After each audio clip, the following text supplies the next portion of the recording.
Salam sejahtera kepada Bapak Ibu Saudara sekalian yang terkasih di dalam Tuhan kita Yesus Kristus. Pada kesempatan hari ini kita belajar firman Tuhan dan kita akan membaca firman Tuhan di dalam Lukas 22 ayat 3 sampai 6.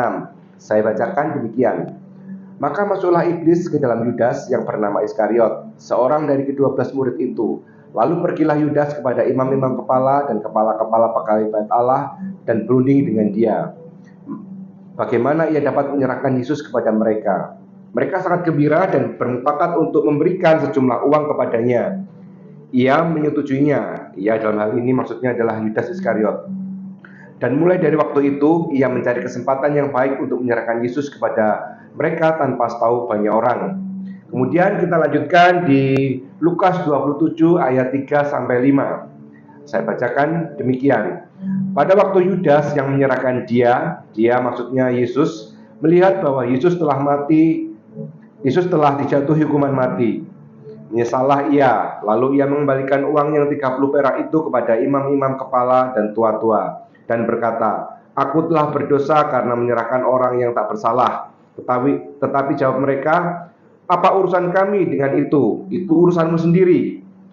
Maka ia pun melempar uang perak itu ke bait suci, lalu pergi dari situ dan menggantung diri. Yudas Iskariot adalah salah satu dari 12 murid Yesus, artinya dia adalah termasuk murid inti dari Yesus. Bahkan dia dipercaya sebagai pemegang uang kas pelayanan. Iskariot berasal dari kata Ibrani isi Keriot, yang berarti orang Keriot. Keriot adalah kota yang terletak 12 mil di sebelah selatan kota Hebron. Para teolog juga percaya bahwa Iskariot berasal dari kata Sicarii atau Sicariot, yang berarti adalah kelompok para pejuang kemerdekaan, para pejuang revolusi menentang kekaisaran Romawi yang menjajah bangsa Israel pada saat itu. Bapak Ibu Saudara yang terkasih di dalam Tuhan, pembelajaran firman pada hari ini kita akan mengambil tema belajar dari kisah hidup Yudas Iskariot agar tidak binasa. Yudas sangat dikenal di kalangan Kristen karena telah mengkhianati Yesus dengan menyerahkannya kepada imam-imam kepala dengan mendapatkan sejumlah uang sebesar 30 keping uang perak. Namun apabila kita mempelajari Alkitab lebih lanjut, kita akan melihat bahwa sebenarnya murid-murid Yesus yang lain pun juga mengkhianati Yesus. Pada saat Yesus disalibkan, mereka berusaha untuk menyelamatkan diri mereka masing-masing. Bahkan Alkitab secara khusus mencatat Petrus juga mengkhianati Yesus. Petrus diceritakan bahwa dia telah menyangkali Yesus 3 kali sebelum ayam berkokok. Jadi sebenarnya Petrus dan Yudas ini dapat kita perbandingkan untuk sebagai suatu pembelajaran. Tetapi dalam kesempatan hari ini kita akan lebih menekankan pada kehidupan Yudas. Petrus pada akhirnya bertobat dan bahkan dia dipercaya Yesus untuk mengembalakan domba-dombanya. Sedangkan Yudas pada akhir hidupnya dia menjadi binasa. Kita mempelajari kehidupan Yudas Iskariot tentu bukan untuk meneladani kehidupannya, namun dengan kita memahami kehidupan Yudas Iskariot, kita memiliki semacam cermin yang sangat besar, yang sangat jelas, sehingga kita bisa gunakan untuk introspeksi kehidupan kita sendiri. Jangan-jangan kehidupan kita mempunyai kemiripan dengan kehidupan Yudas Iskariot. Dan apabila kita menemukan kondisi yang demikian, maka kita harus segera untuk mengubah diri kita, untuk bertobat dan memperbaiki diri kita. Ada 3 hal dalam kehidupan Yudas Iskariot yang dapat kita pelajari agar kita tidak menjadi binasa. Hal pertama yang dapat kita pelajari dari kisah hidup Yudas Iskariot agar kita tidak binasa adalah bahwa Yudas Iskariot memiliki sifat manipulatif. Dalam Yohanes 12 ayat 3 sampai dengan 5 dikisahkan Yudas Iskariot menegur Maria yang waktu itu meminyaki kaki Yesus dengan menggunakan minyak narwastu murni. Yudas Iskariot berpendapat bahwa apa yang dilakukan Maria adalah suatu pemborosan. Minyak narwastu murni itu bisa dijual dengan harga 300 dinar dan uangnya bisa diberikan kepada orang-orang miskin. Namun Alkitab mencatat bahwa sebenarnya Yudas Iskariot tidak sedang memikirkan orang-orang miskin, tetapi karena Yudas Iskariot itu sebenarnya adalah seorang pencuri. Ada 2 pendapat mengenai apa yang dilakukan Yudas Iskariot yang suka mencuri uang kas pelayanan. Pendapat yang pertama adalah Yudas Iskariot memang cinta uang. Yang kedua, pandangan yang kedua, Yudas Iskariot membutuhkan uang itu untuk mendanai perjuangannya, perlawanannya melawan Kekaisaran Roma. Apapun pendapat atau pandangan mengenai alasan Yudas Iskariot mencuri uang, tentu dua-duanya adalah suatu kejahatan di hadapan Tuhan. Sifat manipulatif sendiri merupakan bentuk dari sifat yang licik, tidak berintegritas, tidak jujur, pintar bermain-main dengan kata-kata, dengan kalimat, memanfaatkan suatu keadaan untuk menciptakan suatu keuntungan untuk kepentingan diri sendiri. Bapak Ibu Saudara yang terkasih dalam Tuhan, jika kita introspeksi diri kita sendiri, sebenarnya ada kemungkinan besar kita juga masih memiliki sifat manipulatif seperti yang Yudas miliki. Salah satu contoh, pada saat kita melakukan pelayanan pekerjaan Tuhan, kita memberikan pikiran kita, tenaga kita, waktu kita, bahkan juga dana kita yang mungkin jumlahnya juga tidak sedikit. Nah, pada saat kita melakukannya, ada kemungkinan kita melakukannya sebenarnya adalah untuk memojokkan Tuhan, untuk membuat Tuhan merasa berhutang kepada kita, untuk membuat Tuhan merasa sungkan sehingga Tuhan akan membalas kita dengan berkat yang berlimpah-limpah. Tentu hal ini bukan sesuatu yang menyenangkan hati Tuhan, tapi justru Tuhan akan membencinya. Sejatinya pelayanan kita adalah pelayanan untuk melayani perasaan Tuhan, untuk melayani Tuhan, untuk membuat Tuhan disenangkan. Jadi pelayanan pekerjaan Tuhan adalah sebagian kecil dari pelayanan kita mencoba untuk menyenangkan Tuhan. Dan Tuhan pasti tahu isi hati kita, pasti Tuhan tahu kemurnian hati kita, ketulusan hati kita. Dan apabila Tuhan mendapati itu tidak murni, tidak tulus, maka itu adalah suatu kekejian di hadapan Tuhan. Begitu juga sifat manipulatif ini bisa terjadi di dalam kehidupan kita di gereja, pada saat kita berjemaat atau saat kita bersosialisasi dengan sekitar kita. Kita sibuk aktif dalam berbagai kegiatan gereja, sejatinya adalah untuk menutupi kekurangan-kekurangan kita, kelemahan-kelemahan kita, keburukan-keburukan kita. Kita mencoba membangun citra yang positif, citra yang baik, padahal semestinya itu adalah tameng saja, adalah topeng saja untuk menutupi kekurangan kita. Jadi Bapak Ibu, kita tidak bisa menyembunyikan sifat manipulatif ini di hadapan Tuhan. Jika di hadapan manusia mungkin masih bisa, tetapi di hadapan Tuhan kita tidak bisa. Untuk itu kita harus jujur, kita harus tulus dan murni di hadapan Tuhan. Kita harus mempunyai sifat-sifat yang tidak manipulatif lagi, tetapi apa yang kita lakukan itu tulus. Kita berusaha untuk menyenangkan hati Tuhan. Hal yang kedua dalam kisah kehidupan Yudas Iskariot yang dapat kita pelajari agar kita tidak binasa adalah Yudas Iskariot mempunyai motivasi yang salah dalam mengikuti Tuhan Yesus. Setidaknya ada dua pandangan mengenai motivasi salah Yudas Iskariot. Pandangan yang pertama adalah motivasi Yudas Iskariot itu menginginkan pemulihan bangsa Israel. Jadi Yudas Iskariot ingin suatu saat Yesus bangkit menjadi raja atas kerajaan Israel, supaya kerajaan Israel kembali berjaya seperti tahun-tahun, seperti masa-masa sebelumnya. Tetapi sebenarnya pandangan ini mengenai bahwa motivasi Yudas Iskariot ingin Yesus berkuasa menjadi raja Israel itu juga dimiliki oleh murid-murid yang lain. Pada suatu kesempatan di Alkitab menceritakan bahwa murid-murid Yesus ini berargumen menentukan siapa sih yang sebenarnya yang terutama di antara mereka. Artinya mereka pun juga berpendapat bahwa apabila suatu saat Yesus bangkit menjadi raja atas kerajaan Israel, maka mereka pun juga ingin menjadi pejabat-pejabat utama di lingkaran kekuasaan Yesus. Menurut Gary Wills dalam bukunya cetakan Gramedia Pustaka yang berjudul What Jesus Mean, maksud Yesus sebenarnya, menyatakan bahwa tindakan Yudas menyerahkan Yesus kepada para imam adalah dengan harapan bahwa pada saat Yesus ditangkap oleh pasukan Romawi, Yesus akan melawan. Yesus pada saat itu sudah memiliki banyak sekali pengikut, ribuan pengikut, dan Yesus juga diurapi oleh Roh Allah, sehingga Yesus bisa melakukan banyak mujizat-mujizat yang bisa menjadi berkat bagi banyak orang. Namun kenyataannya pada saat Yesus ditangkap pasukan Romawi, Yesus diam.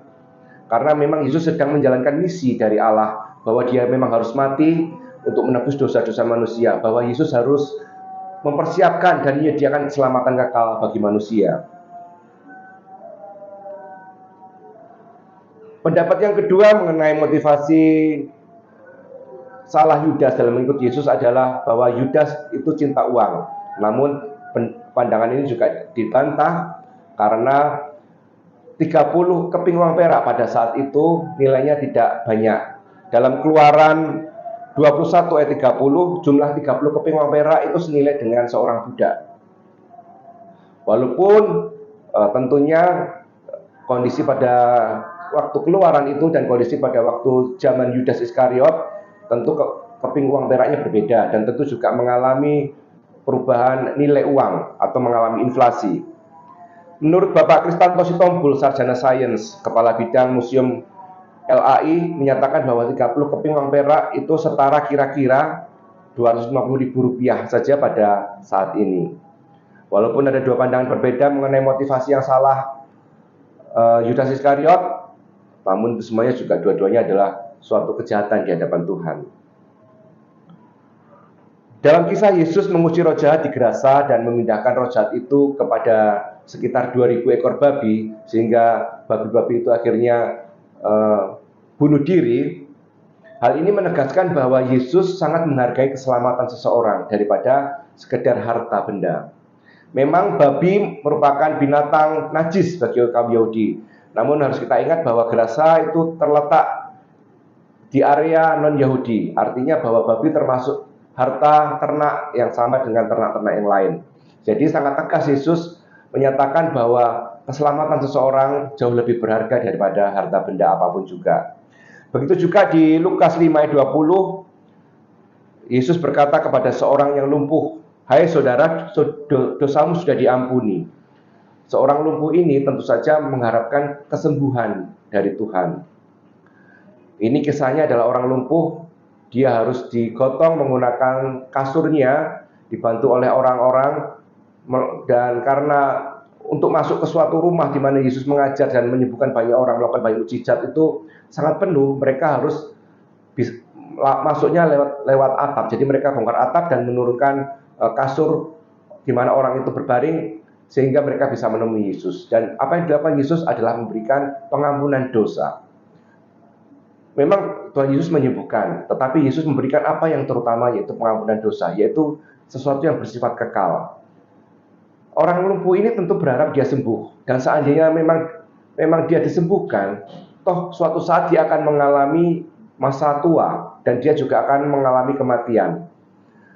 Artinya bahwa kesembuhan yang dia alami itu hanya bersifat sementara, hanya di dunia saja, sedangkan pengampunan dosa itu bersifat kekal.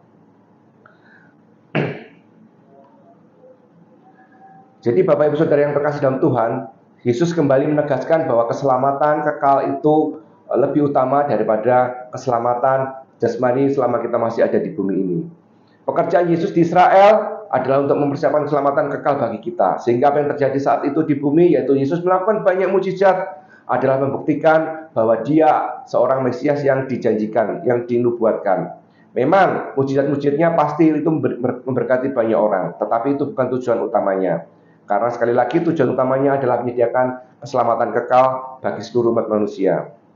Begitu juga Bapak Ibu Saudara yang terkasih dalam Tuhan, jika kita flashback mengingat masa lalu kita, kita mungkin mengikut Yesus sejak dari kecil, tetapi ada suatu titik di mana kita mulai serius mengikut Yesus. Kebanyakan adalah pada saat kita berada di titik terendah dalam hidup kita. Kita mengalami himpitan, jalan buntu, permasalahan ekonomi, permasalahan kesehatan, permasalahan rumah tangga, keluarga, permasalahan pendidikan, dan lain sebagainya. Dan memang Tuhan izinkan itu terjadi dalam hidup kita. Dan memang tujuan Tuhan kita mengalami hal tersebut adalah supaya kita ini ingat, sadar, kita berbalik, kita sungguh-sungguh mencari Tuhan yang benar, Tuhan yang sanggup melepaskan kita. Itu tidak salah. Tetapi dengan berjalannya waktu, kita mengenal Tuhan, kita mengiring Tuhan, maka kita harus menyadari bahwa tujuan utama Tuhan adalah keselamatan kekal, bukan keselamatan yang ada di bumi ini yang bersifat sementara. Jadi seharusnya motivasi kita mengiring Yesus adalah pribadi Yesus itu sendiri, pribadi yang dia serahkan sepenuhnya kepada kita agar kita diselamatkan. Jadi Bapak Ibu Saudara yang terkasih dalam Tuhan, seandainya saat ini kita mengalami hal-hal yang tidak baik, tidak menyenangkan, tidak sesuai dengan harapan, kita seharusnya tidak menjadi lemah, tidak putus asa, dan tidak menjadi kecewa. Kita harus tetap mengiring Yesus, tetap mengikuti Yesus. Karena justru memang kejadian-kejadian seperti itu mungkin Tuhan izinkan untuk mendidik kita, untuk membentuk karakter kita, supaya karakter kita diubahkan dan itu mempunyai nilai kekal di dalam kehidupan kita. Jadi kalau kita sekarang letih, lesu, lemah, ayo kita kembali kepada Tuhan. Jadi Tuhan tidak akan meninggalkan kita, Bapak Saudara sekalian semua. Mari kita ingat kisah Sadrak, Mesak, dan Abednego, di mana mereka mempunyai suatu iman yang besar, mempunyai suatu kedewasaan yang besar. Motivasi mereka dalam mengikut Allah mereka teruji, terbukti. Pada intinya mereka menyatakan bahwa apabila Allah tidak menolong mereka, mereka tidak mau menyembah Allah yang lain. Mereka tetap mau menyembah Allah Israel. Bapak Ibu Saudara yang terkasih dalam Tuhan, hal yang ketiga yang dapat kita pelajari dalam kehidupan Yudas Iskariot agar kita tidak binasa adalah Yudas Iskariot memiliki sifat jahat dan memilih untuk tetap menjadi jahat. Dalam arti Yudas Iskariot tidak mengalami suatu perubahan karakter, tidak mengalami perubahan, tidak ada progres pertobatan dalam kehidupannya. Dia sama pada saat dia ketemu Yesus pertama kali, dan dia pun juga sama pada saat dia pada akhirnya menjadi binasa. Yesus sendiri menyebut Yudas Iskariot sebagai iblis. Kata iblis menggunakan bahasa diabolos, bukan daimonia. Diabolos mengacu kepada iblis, sedangkan daimonia mengacu pada roh jahat. Artinya, iblis di sini adalah entitas yang sama yang hendak menyamai yang maha tinggi. Entitas yang sama yang memanipulasi Adam dan Hawa sehingga mereka jatuh dalam dosa. Entitas yang sama yang mencobai Yesus di padang gurun. Petrus sendiri pernah ditegur oleh Yesus. Nyala kau iblis. Pada saat itu iblis menguasai pikiran Petrus sehingga Petrus ingin supaya Yesus tidak mati. Tetapi Yesus harus mati. Karena memang Yesus harus menebus dosa manusia, harus menyelesaikan pekerjaannya.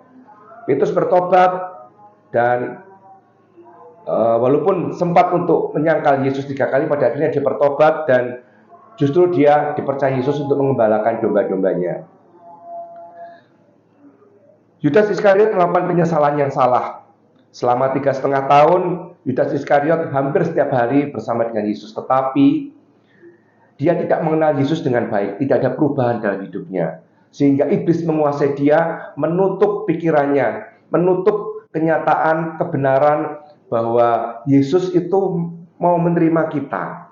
Apapun kondisi kita, Yesus mau menerima kita dengan tangan terbuka. Yesus mau mengampuni kita, Yesus mau memulihkan kita, dan Yesus juga akan menempatkan kita pada rancangan besar pekabaran Injil yang mulia.